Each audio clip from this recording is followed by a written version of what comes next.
ಕೊಪ್ಪಳ ಅರಣ್ಯ ಇಲಾಖೆ ವಿಭಾಗ ಮತ್ತು ಗಂಗಾವತಿ ಅರಣ್ಯ ಪ್ರಾದೇಶಿಕ ವಲಯ ಇವರುಗಳ ಸಂಯುಕ್ತ ಹೆಸರದಲ್ಲಿ ಗಂಗಾವತಿ ನಗರದ ಶ್ರೀ ಕೊಟ್ಟೂರಿ ಶ್ರೀ ವಿದ್ಯಾರ್ಥಕ ಸಂಘದ ಸಭಾಭವನದಲ್ಲಿ ಅರಣ್ಯ ಇಲಾಖೆ ಅಧಿಕಾರಿಗಳ ವತಿಯಿಂದ ತೋಳ ದಿನಾಚರಣೆ ಕಾರ್ಯಕ್ರಮವನ್ನು ಅದ್ದೂರಿಯಾಗಿ ಆಚರಿಸಲಾಯಿತು. ಈ ಒಂದು ಅಂತಾರಾಷ್ಟ್ರೀಯ ತೋಳ ದಿನಾಚರಣೆ ಕಾರ್ಯಕ್ರಮದಲ್ಲಿ ವಿವಿಧ ಭಾಗಗಳಿಂದಾಗಿ ಆಗಮಿಸಿದ ಅರಣ್ಯ ಇಲಾಖೆಯ ಹಿರಿಯ ಅಧಿಕಾರಿಗಳು ಉಪನ್ಯಾಸವನ್ನು ನೀಡುವುದರ ಮೂಲಕ ಪ್ರಾಣಿಗಳ ಸಂರಕ್ಷಣೆಯ ಬಗ್ಗೆ ಜಾಗೃತಿ ನೀಡಿದರು. ಈ ಸಂದರ್ಭದಲ್ಲಿ ಕೊಪ್ಪಳ ಮತ್ತು ಗಂಗಾವತಿಯ ವಲಯ ಅರಣ್ಯ ಇಲಾಖೆ ಅಧಿಕಾರಿಗಳು ಮತ್ತು ಚುನಾಯಿತ ಜನಪ್ರತಿನಿಧಿಗಳು ಸೇರಿದಂತೆ ಹಾಗೂ ಕಾಲೇಜ್ ವಿದ್ಯಾರ್ಥಿಗಳು ಉಪಸ್ಥಿತರಿದ್ದರು.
ಬಲವ ಮರೆತಾರೋ ಮಾದೇವ ನಿಮ್ಮ ಸೋಜುಗಾದ ಸೂಜು ಮಲ್ಲಿಗೆ ಮಾದೇವ ನಿಮ್ಮ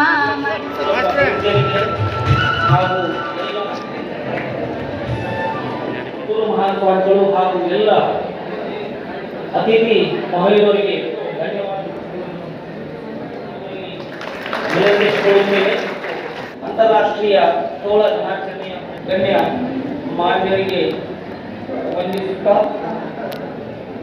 ಹಾಗೆಯೇ ಪೋಸ್ಟರ್ ಕೂಡ ಈ ಒಂದು ಸಂದರ್ಭದಲ್ಲಿ ವೇದಿಕೆಯ ಮೇಲಿರುವ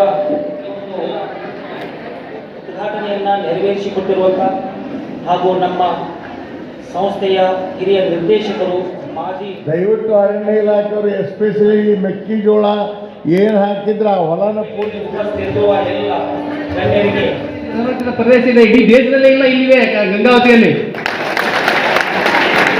ಹಾಗೆಯೇ ಕರ್ನಾಟಕದಲ್ಲಿ ಎಲ್ಲಿಯೂ ಇಲ್ಲ ಉರುಳು ಸೆಂಚುರಿ, ಬರೀ ಬಂಗಾಪುರ ಗಂಗಾವತಿಯಲ್ಲಿದೆ, ಬೇರೆ ಎಲ್ಲಿಯೂ ಇಲ್ಲ. ಈ ಗಂಗಾವತಿ ವಿಶೇಷತೆನ ನಿಮ್ಗೆ ಗೊತ್ತಿರಬೇಕು. ಜೊತೆಯಲ್ಲಿ ಇಂಥ ಒಂದು ಪರಿಸರದಲ್ಲಿ ಬೆಳೆದು ಇಂಥ ಮಾತಾಡಬೇಡಿ, ಕೇಳಿಸ್ಕೊಳ್ಳಿ. ಒಂದು ಯಾವಾಗಲೂ ಈ ಭೂಮಿ ಮೇಲೆ ಬಂದಿರೋ ಒಂದು ಬಳಕ ಒಂದೆರಡಕ್ಕೆ ನಾವು ಯಾವಾಗಲೂ ಋಣಿಯಾಗಿರ್ಬೇಕು. ಒಂದು ಹೆತ್ತ ತಾಯಿ ತಂದೆಗೆ. ನಿಮ್ಮ ಜೀವನದಲ್ಲಿ ಯಾವತ್ತೂ ಸಹಿತ ತಾಯಿ ತಂದೆನ ಮರಿಬೇಡ್ರಿ, ತಾಯಿ ತಂದೆ ಸೇವೆಯನ್ನು ಮಾಡಿ. ಪ್ರಥಮ ದೇವರು ಈ ಭೂಮಿ ಮೇಲೆ ಯಾವ್ದಾದ್ರು ಇದ್ರೆ ಅದು ಹೆತ್ತ ತಾಯಿ ತಂದೆ. ಯಾಕಂತಂದ್ರೆ ಹೆತ್ತ ತಾಯಿ ತಂದೆ ಇದಾರ ಅಂತ ಹೇಳಿ ಇವತ್ತು ನೀವು ಈ ಕಾರ್ಯಕ್ರಮ ನೋಡ್ತಾ ಇದ್ದೀರಿ, ಸುಂದರ ಪರಿಸರ ನೋಡ್ತಾ ಇದ್ದೀರಿ, ಜಗತ್ತು ನೋಡ್ತಾ ಇದ್ದೀರಿ, ಎಲ್ಲಾನು ನೋಡ್ತಾ ಇದ್ದೀರಿ. ತಾಯಿ ತಂದೆ ಋಣ ಯಾವತ್ತೂ ಮರೆಯಕ್ಕಾಗಲ್ಲ. ಎರಡನೇದು ಪರಿಸರದ ಋಣ ಯಾವತ್ತೂ ಮರೆಯಕ್ಕಾಗಲ್ಲ. ತಾಯಿ ತಂದೆ ಮತ್ತು ಪರಿಸರ ಯಾಕೆ ಇಂಪಾರ್ಟೆಂಟ್ ಅಂತಂದ್ರೆ ಜಗತ್ತಿಗೆ ತೋರಿಸತಕ್ಕಂಥ ತಾಯಿ ತಂದೆ ಈ ಅನುಭವಿಸ್ತಾ ಇಲ್ಲ. ನಾವು ಇವತ್ತಿನ ದಿವಸ ಎಲ್ಲ ಸುಂದರವಾದ ಪರಿಸರ, ನಾವು ಈ ಬದುಕ್ತಕ್ಕಂಥ ಜೀವನ, ಶುದ್ಧವಾದ ಗಾಳಿ, ಶುದ್ಧವಾದ ಆಹಾರ, ಶುದ್ಧವಾದ ಮನೆಯ ಒಂದು ವಾತಾವರಣದಲ್ಲಿ ನಾವು ಬದುಕ್ತಾ ಇದ್ದೇವೆ ಅಂತಂದ್ರೆ ಅದಕ್ಕೆ ಪರಿಸರ ಕಾರಣ. ಅದಕ್ಕೆ ಒಂದು ಹೆತ್ತ ತಂದೆ ತಾಯಿ, ಒಂದು ದೈವಿ ಸ್ವರೂಪಿಯಾಗಿರ್ತಕ್ಕಂಥ ಪರಿಸರ, ಇವೆರಡನ್ನ ಕಾಪಾಡ್ತಕ್ಕಂಥ ಕೆಲಸನ ಮಾಡಂತ ಹೇಳ್ತಾ ತಮ್ಮಲ್ಲಿ ಈ ಒಂದು ಕಾರ್ಯಕ್ರಮಕ್ಕೆ ಪರಮ ಪೂಜ್ಯರಲ್ಲಿ ನಾನು ಎಷ್ಟೇ ಒಂದು ಧನ್ಯವಾದ ಹೇಳಿದ್ರು ಅಥವಾ ನಾನು ಯಾವ ಶಬ್ದನೂ ಸಹಿತ ಸಿಗ್ತಾ ಇಲ್ಲ ವರ್ಣನೆ ಮಾಡೋಕ್ಕೆ. ಯಾಕಂತಂದ್ರೆ ನಾವು ಸಹಜವಾಗಿ ಅಚಾನಕ್ ಸಂಸ್ಥೆಗೆ ಬಂದಾಗ ನಮ್ಮನ್ನು ಕರೆದು ನಾವು ಹೀಗೆ ಈ ರೀತಿ ಒಂದು ಕಾರ್ಯಕ್ರಮ ಮಾಡ್ತೇವೆ ಅಂದಾಗ ಅಜ್ಜರು ಬಹಳ ಮನ ಒಪ್ಪಿ ಅವರು ಇಷ್ಟೊಂದೆಲ್ಲ ನಮಗೆ ಇವತ್ತು ವಿಜೃಂಭಣೆಯಿಂದ ಕಾರ್ಯಕ್ರಮ ಮಾಡೋದು ಸರ್ಕಾರ ನೀಡಿದ್ದಾರೆ. ಅದಕ್ಕೆ ಪರಮ ಪೂಜಾರಲ್ಲಿ ನಾನು ಈ ಗಂಗಾವತಿಯಲ್ಲಿರೋವರೆಗೂ ಅರಣ್ಯ ಇಲಾಖೆಯಿಂದ ಏನಾಗದು ಆಗಬೇಕಾಗಿದ್ರೆ ನಾನು ಸದಾ ನಿಮಗೆ ಹೆಣ್ಣು ಕೊಟ್ಟು ನಿಮ್ಮ ಜೊತೆಗೆ ಇರ್ತೀನಿ ಸರ್. ನಮ್ಮ ಅರಣ್ಯ ಇಲಾಖೆಯಿಂದ ಏನೇ ಕೆಲಸಗಳಿದ್ರು ಸಹಿತ ತಾವು ನನಗೆ ರಾತ್ರಿ ಎಷ್ಟೊತ್ತನ್ನು ಕರೀರಿ, ನಾನು ನಿಮ್ಮ ಜೊತೆಗೆ ಇರ್ತೀನಿ ಅಂತಕ್ಕಂಥ ಮಾತನ್ನು ಹೇಳ್ತೀನಿ. ಈ ಕಾರ್ಯಕ್ರಮವನ್ನು ಯಶಸ್ವಿಯಾಗಿ ಆಗಲು ಸಹಕರಿಸಿದಂಥ ಪರಮ ಪೂಜ್ಯ ಪ್ರಾಣಿಗಳ ಬಗ್ಗೆ ಪ್ರಾಣಿಗಳ ಬಗ್ಗೆ ಧೈರ್ಯ ಅನ್ನುವಂಥ ಮಾತನ್ನ ಹೇಳೋದ್ರ ಜೊತೆಗೆ ಇವತ್ತು ನಮ್ಮ ಅರಣ್ಯ ಇಲಾಖೆ ವಿಶೇಷವಾಗಿ ಅಂತಾರಾಷ್ಟ್ರೀಯ ತೋಳ ದಿನಾಚರಣೆ ಆಚರಣೆ ಮಾಡುವಂಥ ಸಂದರ್ಭದಲ್ಲಿ ತೋಳಗಳ ಬಗ್ಗೆ ಸಹಿತ ವಿಶೇಷವಾಗಿ ಮಾಹಿತಿಯನ್ನು ತೋಳಗಳ ಜೀವನ ಶೈಲಿ ಕುರಿತು ಅನೇಕ ಮಾಹಿತಿಗಳನ್ನು ಕೊಟ್ಟಿದ್ದಾರೆ. ನಿಜವಾಗಿಯೂ ಸಹಿತ ಪ್ರಾಣಿಗಳ ರಕ್ಷಣೆ ಮಾಡೋದು ನಮ್ಮೆಲ್ಲರ ಆದ್ಯ ಕರ್ತವ್ಯ. ಅರಣ್ಯ ಇಲಾಖೆಯವರು ಸಹಿತ ಆ ಕಾರ್ಯವನ್ನು ಮಾಡೋದ್ರ ಜೊತೆಗೆ ವಿಶೇಷವಾಗಿ ಆ ಒಂದು ಜೀವನ ಶೈಲಿ, ಅದರ ಎತ್ತರ ಮತ್ತು ಎಲ್ಲವನ್ನು ಆಹಾರ ಕ್ರಮ, ಜೀವನ ಅವಧಿ ಎಲ್ಲವೂ ಸಹಿತ ಮಾಹಿತಿ ಕೊಡುವುದ್ರ ಜೊತೆಗೆ ವಿಶೇಷವಾಗಿ ತೋಳಗಳನ್ನು ರಕ್ಷಣೆ ಮಾಡೋದು ನಮ್ಮೆಲ್ಲರೂ ಆದ್ಯ ಕರ್ತವ್ಯ ಅನ್ನುವಂಥ ಮಾತನ್ನು ಈ ಸಂದರ್ಭದಲ್ಲಿ ಹೇಳೋದ್ರ ಜೊತೆಗೆ ವಿಶೇಷವಾಗಿ ನಾನು ಅರಣ್ಯ ಇಲಾಖೆ ಅಧಿಕಾರಿಗಳನ್ನು ಒಂದು ಮನವಿ ಮಾಡ್ತೀನಿ. ನಾನು ಬೆಳಗ್ಗೆ ಈಗಾಗಲೇ ಫೋನ್ ಮಾಡಿದ್ದೆ ನಮ್ಮ RFO ಅವರಿಗೆ, ಬಸವರಾಜ್ ಅವರಿಗೆ ಫೋನ್ ಮಾಡಿ ಹೇಳಿದೆ, ನಿನ್ನೆ ಏನೇ ಇರಲಿ ಪ್ರಾಣಿಗಳನ್ನ ಅಥವಾ ಪಕ್ಷಿಗಳನ್ನ ರಕ್ಷಣೆ ಮಾಡೋದು ನಮ್ಮ ಆದ್ಯ ಕರ್ತವ್ಯ. ಕೆಲವು ಸಂದರ್ಭದಲ್ಲಿ ಪ್ರಾಣಿಗಳೇನಾದರೂ ಮನುಷ್ಯರಿಗೆ ಏನಾದರೂ ಅನಾಹುತ ಆಗುವಂತ ಸಂದರ್ಭದಲ್ಲಿ ಮನುಷ್ಯರನ್ನು ರಕ್ಷಣೆ ಮಾಡೋದು ಸಹಿತ ನಮ್ಮ ಆದ್ಯ ಕರ್ತವ್ಯ. ಆ ದಿಶೆಯಲ್ಲಿ ನಿನ್ನೆ ಈ ಆನೆಗುಂದಿ ಭಾಗದಲ್ಲಿ ಸಾರಾಪುರ ಮತ್ತು ಬಸಾಪುರ ಭಾಗದಲ್ಲಿ ಹುಲಿಯನ್ನು ಕಂಡಿದೆ ಅಂತೇಳಿ ನಾನು ಬೆಳಗ್ಗೆ ಈಗಾಗಲೇ ಮಾತನಾಡಿದೆ. ಅದಕ್ಕೆ ನಾನು ಒಂದು ಮಾತನ್ನು ಹೇಳ್ತೀನಿ, ಪ್ರಾಣಿಗಳನ್ನು ರಕ್ಷಣೆ ಮಾಡೋದು ನಮ್ಮೆಲ್ಲರೂ ಆದ್ಯ ಕರ್ತವ್ಯ. ಆದರೆ ಜನರಿಗೂ ಸಹಿತ ಯಾವುದೇ ರೀತಿಯಲ್ಲಿ ಅನ್ಯಾಯ ಆಗಬಾರ್ದು, ಜನರಿಗೂ ಜೀವನಕ್ಕೆ ಯಾವುದೇ ರೀತಿ ಹಾನಿ ಆಗಬಾರ್ದು ಅನ್ನೋ ದೃಷ್ಟಿಯಿಂದ ನಾನು ಬೆಳಿಗ್ಗೆ ಮಾತನಾಡಿದೆ ಅನ್ನುವಂಥ ಮಾತನ್ನ ಈ ಸಂದರ್ಭದಲ್ಲಿ ಹೇಳುವುದ್ರ ಜೊತೆಗೆ ಅಂತಾರಾಷ್ಟ್ರೀಯ ತೋಳ ದಿನಾಚರಣೆ. ಇವತ್ತು ತೋಳಗಳು ಮನುಷ್ಯನಿಗೆ ಯಾವುದೇ ರೀತಿಯ ಹಾರಲ್ಲ, ಅಂದ್ರೆ ಯಾವುದೇ ರೀತಿಯಲ್ಲಿ ಮನುಷ್ಯನ ಜೀವನಕ್ಕೆ ಅಪಾಯ ಮಾಡುವಂತ ಪ್ರಾಣಿಗಳಲ್ಲ. ಆದರೂ ಸಹಿತ ರಕ್ಷಣೆ ಮಾಡೋದ್ರ ಜೊತೆಗೆ ವಿಶೇಷವಾದ ಜೀವನ ಶೈಲಿ ಇವತ್ತು ಎಲ್ಲವನ್ನು ಸಹಿತ ನಾವು ತಿಳಿದುಕೊಳ್ಳುವುದರ ಮುಖಾಂತರ ಕಾರ್ಯವನ್ನು ಮಾಡೋಣ ಅನ್ನುವಂಥ ಮಾತನ್ನು ಈ ಸಂದರ್ಭದಲ್ಲಿ ಉತ್ತಮವಾಗಿರ್ತಕ್ಕಂಥ ಪರಿಸರದಿಂದ ಬಂದಿರತಕ್ಕಂಥ ನೀವು ನಿಮ್ಗೆ ಗೊತ್ತಿದೆ, ಇದು ಫಸ್ಟ್ ಓನ್ ಸೆಂಚುರಿ ಇದು ಕರ್ನಾಟಕದ ಮೊಟ್ಟ ಮೊದಲ ತೋಳ ವನ್ಯಜೀವಿ ಧಾಮ ಅದು ನಿಮ್ಮ ಜಿಲ್ಲೆ ಒಳಗೈತೆ. ಅದಕ್ಕೆ ನೀವು ಹೆಮ್ಮೆ ಪಡಬೇಕು. ಇದರ ಜೊತೆಗೆ ಕೊಪ್ಪಳ ತಾಲೂಕಿನಲ್ಲಿ ಮತ್ತು ಗಂಗಾವತಿ ತಾಲೂಕಿನಲ್ಲಿ ಕೂಡ ನೀರು ನಾಯಿ ಸಂರಕ್ಷಿತ ಪ್ರದೇಶ ಇದೆ. ಅದು ಕೂಡ ನಮ್ಮ ಇಡೀ ಇಂಡಿಯಾಕ್ಕೆ ಫಸ್ಟ್, ಬರೀ ಕರ್ನಾಟಕಕ್ಕಲ್ಲ.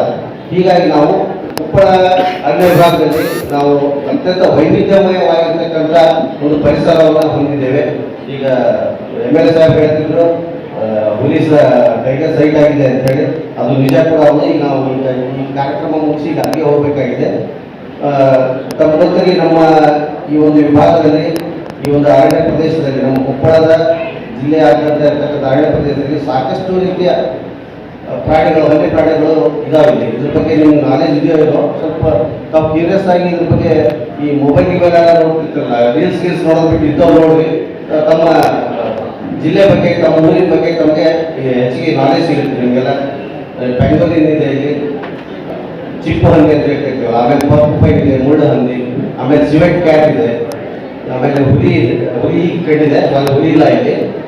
ಚಿರತೆಗಳು ಸಾಕಷ್ಟು ಇದ್ದಾವೆ, ಗಡಿಗಳು ಸಾಕಷ್ಟು ಇದ್ದಾವೆ. ಹೀಗಾಗಿ ಆಮೇಲೆ ಬ್ಲ್ಯಾಕ್ ಬಕ್ ಇದೆ, ಕೃಷ್ಣ ಮೃಗ ಇದೆ. ಅದನ್ನು ಬಿಟ್ಟು ಮತ್ತೆ ಈ ಮಾನಿಟರ್ ಲಿಸಾರ್ಡ್ಸ್ಗಳಿದ್ದಾವೆ, ಅಂದರೆ ಉಡಾ ಅಂತ ಹೇಳ್ತಿರ್ತೀವಿ. ಆಮೇಲೆ ಡಿಫ್ರೆಂಟ್ ಕಲರ್ಫುಲ್ ಲಿಸಾರ್ಡ್ಸ್ಗಳಿದ್ದಾವೆ. ನೀವು ಫಾರೆಸ್ಟ್ ಏರಿಯಾದಲ್ಲಿ ಒಮ್ಮೆ ಯಾವಾಗಾದ್ರೂ ಒಂದು ರೌಂಡ್ ಅಪ್ ಮಾಡಿದರೆ ಗೊತ್ತಾಗುತ್ತೆ. ಹೀಗಾಗಿ ನಾವು ಅತ್ಯಂತ ಉತ್ಕೃಷ್ಟವಾಗಿರ್ತಕ್ಕಂಥ ಜೀವ ವೈವಿಧ್ಯತೆಯನ್ನು ಹೊಂದಿರತಕ್ಕಂಥ ಜಿಲ್ಲೆ ನಮ್ಮದು.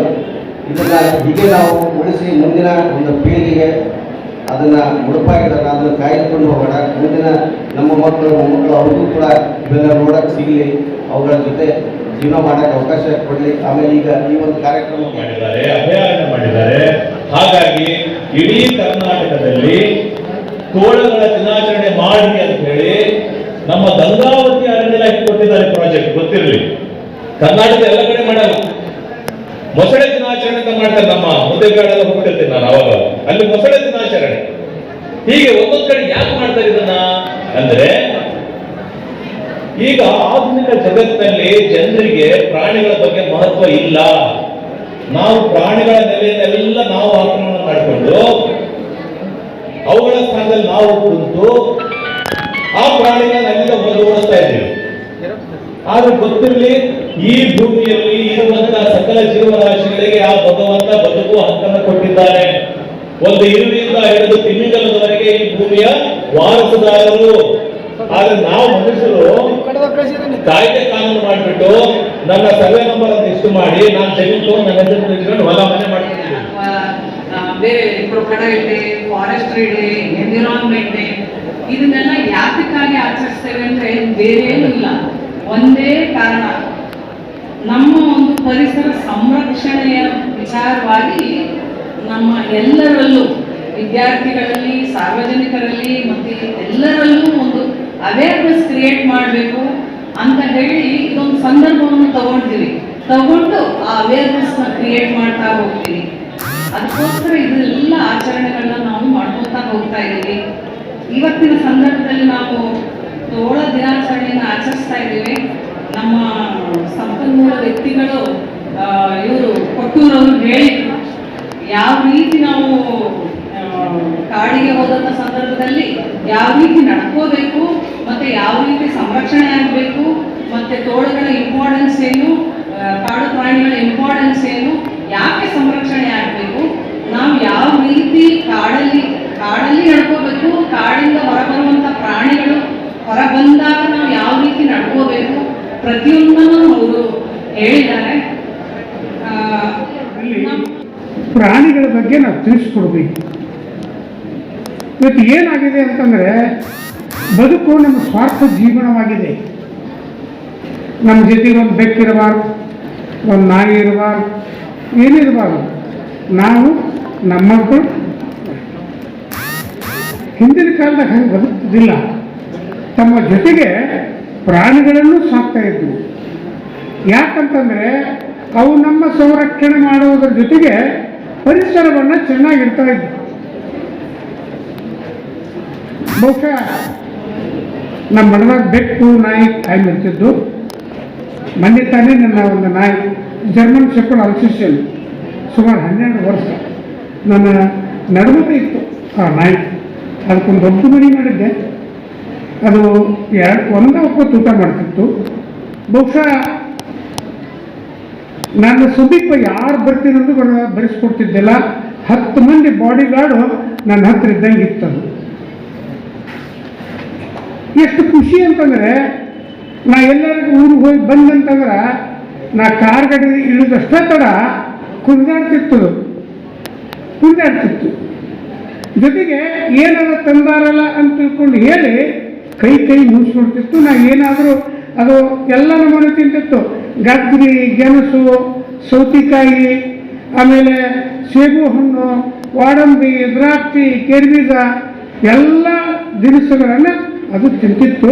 ನಾನು ಹಾಕಿದಾಗ ಅದು ತಿಂತಿತ್ತು, ಮತ್ತೊಬ್ಬರು ಹಾಕಿದ್ರೆ ತಿಂತಿದ್ದಿಲ್ಲ. ನಾನು ಯಾಕೆ ಹೇಳ್ತೀನಿ ಅಂತಂದ್ರೆ ಪ್ರಾಣಿಗಳಿಗೂ ನಮಗೆ ಬಹಳ ಅವಿನಾಭಾವ ಸಂಬಂಧದ. ತೋಳ ಬಹಳ ಉತ್ತಮವಾಗಿರ್ತಕ್ಕಂಥ ಪ್ರಾಣಿ. ನೋಡಿದ್ರೆ ನನ್ನ ಕೈ ಎತ್ತಿ ನೋಡಿ ತೋಳ ಇಲ್ಲಿ ಫೋಟೋದಲ್ಲಿ ನಿಂತೇನೆ. ಇವತ್ತು ಹಂಗಾಗೈತಿ ಪರಿಸ್ಥಿತಿ. ಗುಬ್ಬಿ ಅದಾವ, ಗುಬ್ಬಿ ಅದಾವ, ಸುಳ್ಳು ಹೇಳ್ತೀನಿ, ಗುಬ್ಬಿ ಇಲ್ಲ ಅಂದ್ರೆ ಎಲ್ಲೋ ಹಳ್ಳ್ಯಾಗ ಅದಾವು. ಯಾಕಂತಂದ್ರೆ ಸಿಟಿಯಾಗ ಹೋಗ್ಬಿಟ್ಟು ಅವೆಲ್ಲ ಯಾಕೆ ಟವರ್ ಬಂದು, ಮೊಬೈಲ್ ಬಂತು, ಏನೇನೋ ಬಂದು. ಈಗ ಇದ್ದಿದ್ದಾಗಿ ಕಾಗಿ ಸಂತತಿ ಕಡಿಮೆ ಆಗತೈತಿ, ಕಾಗಿನೂ ಕಡಿಮೆ ಆಗತೈತೆ. ಅವು ಹತ್ತು ಇರ್ತಿದ್ದವಾಗ, ಹತ್ತು ರಣ ಹತ್ತು ಬೇರೆ, ಸಾದಾ ಹದ್ದು ಬೇರೆ. ಅವು ಕಾಣವಲ್ಲು. ಎಲ್ಲರೂ ಸುಡುಗಾಡ್ದಾಗ ಒಂದು ಏನಾದ್ರು ಪ್ರಾಣ ಸತ್ತು ಬಿದ್ದಿದ್ರೆ ಒಂದು 4-5 ಹದ್ದು ಬರ್ತಿದ್ದು. ಈ ಹದ್ದು ಇಲ್ಲ. ಯಾಕಂತಂದ್ರೆ ನಮ್ಮ ಜನಜೀವನ ನಾವೇನು ಮಾಡೀವಿ, ಈಗ ಜಾಗ ಇಲ್ಲ ಅಂತ ತಿಳ್ಕೊಂಡು ಅಡವ್ಯಾಗ ಹೋಗಿ ವಾಸ ಮಾಡಕತ್ತೀವಿ. ಮತ್ತು ಅಡವ್ಯಾಗ ಬಂದು ಇಲ್ಲಿ ವಾಸ ಆಕತ್ತೆ ಊರಾಗ. ತಪ್ಪೇನಲ್ಲ ಅವರು, ಆ ಪ್ರಾಣಿಗಳು ತಪ್ಪಲ್ಲ. ಇವತ್ತು ಏನಾಗಿದೆ ನೋಡಿ ಟಿವ್ಯಾಗ, ಚಿಕ್ಕಮಗಳೂರು ಸೈಡು ಆ ಸೈಡು ಇಲ್ಲ ಆನೆಗಳ ಹಿಂದೆ ಊರಾಗ ಬಂತು, ಹುಲಿಗಳ ಹಿಂದೆ ಊರಾಗ ಬಂತು. ಯಾಕೆ ಬಂತಂತಂದ್ರೆ ನೀವು ಅಲ್ಲಿ ವಾಸ ಆಗಕತ್ತೀರಿ, ಅವಕ್ಕೆ ತಿನ್ನಾಕ ಕುಡಿಯೋಕೆ ನೀರು ಸಿಗೋದಿಲ್ಲ, ಊರಾಗ ಬರಕತ್ತವು. ಇವತ್ತು ಏನಾಗಿವೆ ಇವೆಲ್ಲ ಪ್ರಾಣಿಗಳ ಪರಿಸ್ಥಿತಿ ಒಂದಾನೊಂದು ಕಾಲಕ್ಕೆ. ನೀವು ಹೇಳ್ತಿರಲ್ಲ ತೋಳಂತೂ ನಾವು ನೋಡ್ದಾಗಿದ್ದೀವಿ. ಯಾಕಂದ್ರೆ ನಮ್ಮಲ್ಲಿ ಎಮ್ಮೆ ಗುಡ್ಡ ಅಂತವ, ಅಲ್ಲಿ ಭೂಮಿದ. ನಾವು ಸಣ್ಣ ಇರ್ಬೇಕಾಲೆ ನಮ್ಮ ಅಜ್ಜವ್ರು ಹೊಲ್ದಾಗಿರ್ತಿದ್ರು. ಹೊಲ್ದಾಗಿದ್ದಾಗ ಬೆಳಗಿನ ಜಾವದಾಗ ನರಿ ಕೂಗಿದ ತಕ್ಷಣ ರಾಶಿ ತುಂಬಲಿ ಅಂತ ಹೇಳ್ತಿದ್ರು ನಮ್ಮ ಅಜ್ಜವರು. ಬೆಳಗ್ಗೆ 4-5 ಗಂಟೆ ಸುಮಾರು ನರಿ ಕೂಗ್ತಿತ್ತು.